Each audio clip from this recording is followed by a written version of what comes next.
So for the past few weeks in Advent, we've kind of been exploring what I'm calling minor characters in the story of the birth of Jesus. And we started with Zechariah, who thought he was too old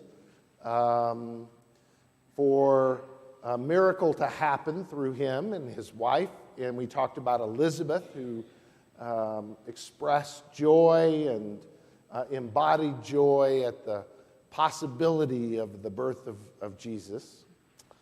But the minor character I'm going to talk about today, you probably don't think of as a minor character, but he is. I'm going to talk today about Joseph.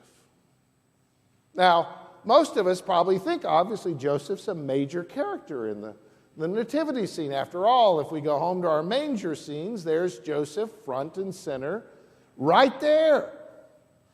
Throughout the centuries, Joseph has always been, it seems, a major character in the story of the nativity. Mary and Joseph, their names, Joseph and Mary, are connected throughout history as a representation, as these central figures, it would seem, to the story of the birth of Jesus. So it may seem odd for me to say that Joseph was actually, if you think about it, a rather minor character. Now, Joseph, some things we think about Joseph that are not necessarily present is that he was an old man. Most representations, particularly in the Roman Catholic tradition, is that Joseph was an older guy, and actually that's not necessarily true. What Joseph was most likely, he's represented in that way in many ways because, and I just learned this recently in the Roman Catholic tradition, it was assumed that Joseph had had a previous marriage and his wife had died, and that he had children from that previous marriage before he married Mary, and thus explained why Jesus had brothers and sisters, mentioned in the Gospels later. Well, that seems more concerned with protecting the purity of Mary than really any truth about these myths about who Joseph was. And it was also assumed that Joseph was older because he doesn't appear later in the Gospels. In fact, it is assumed he had died before Jesus had begun his ministry, which he did when he was about 30 years old. And so it's assumed Joseph passed away. He wasn't there with Mary at the wedding of Cana. He wasn't mentioned in the Gospels anywhere when Jesus starts his ministry. He's not there at the mountain for the Sermon on the Mount. He's not there in any way for the crucifixion. Mary's identified and Mary's around, but Joseph is never mentioned beyond these opening sentences, opening chapter or two of Matthew and the Gospel of Luke. The name Joseph only appears in these few chapters. In fact, the earliest writings of the Christian tradition is the letters of Paul. And Paul never mentions Joseph. It's as if he's a ghost. And so part of the assumption about Joseph was that he had passed away when Jesus started his ministry. So the assumption was he was older. It was the practice back then. It was a common practice that older men married younger women. But the truth is, there is no indication of the truth of that. That in fact, Joseph was just as likely to be as young as Mary was. The only references later in the gospel, he just disappears. The only references later in the gospel about Joseph is when Jesus is at his hometown and his hometown neighbors, they say, well, this is the son of Mary and Joseph. That's the only, Joseph doesn't appear there, but it's a reference. There's even a faint kind of description that Jesus was the son of a carpenter. Joseph is not even named. But if you really want proof that Joseph is the most minor of characters in the story in the Nativity, let me point something out. Joseph never says a word. If you read these opening chapters of Matthew and of Luke, Joseph never speaks. Mary does, Elizabeth does, there's shepherds that speak, there are magi that speak, but Joseph never says a word. He is so silent. So here we have a minor character who never says anything, this silent Joseph. And what's interesting about the text we read this morning is that we have some things about him arise. That we're told that Joseph was a righteous man. Now, in his context among in the first century Judaism, to be described as a righteous man meant that he followed the law, the Torah, that he did what his faith told him he should do. That's what it meant to be righteous, was to follow the law. But immediately what happens in this story is Joseph does not follow the Torah. He goes against his own righteousness. Because the law was an unwed pregnancy, the woman should have been dismissed and stoned. I know it's harsh, but in that time, that unwed pregnancy meant Joseph was supposed to denounce her in public, cause her to be shamed.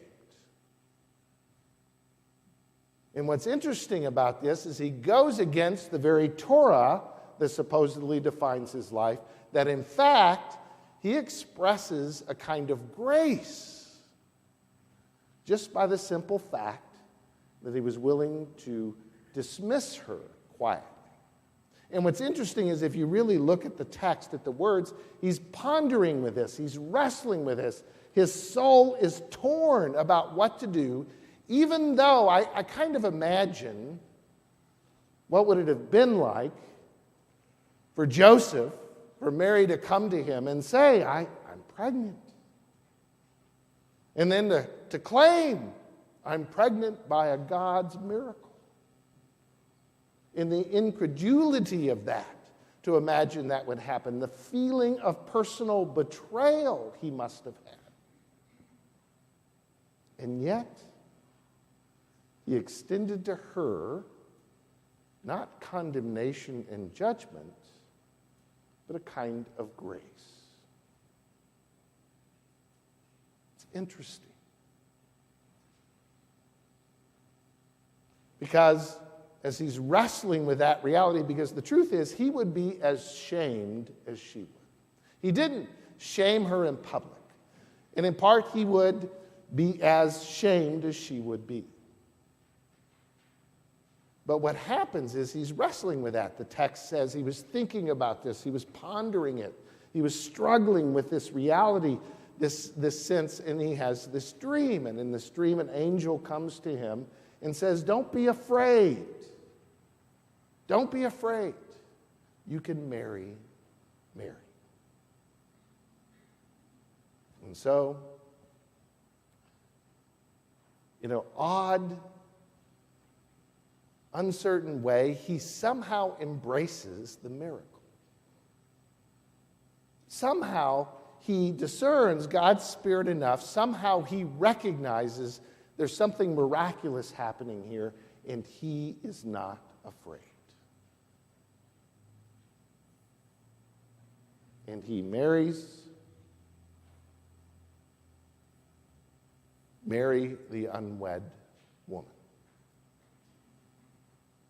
And what's interesting is he doesn't have lines like Mary who sings in response. He doesn't have lines, even like Elizabeth, he is simply described as immediately or after that dream, he acts. He goes and marries Mary.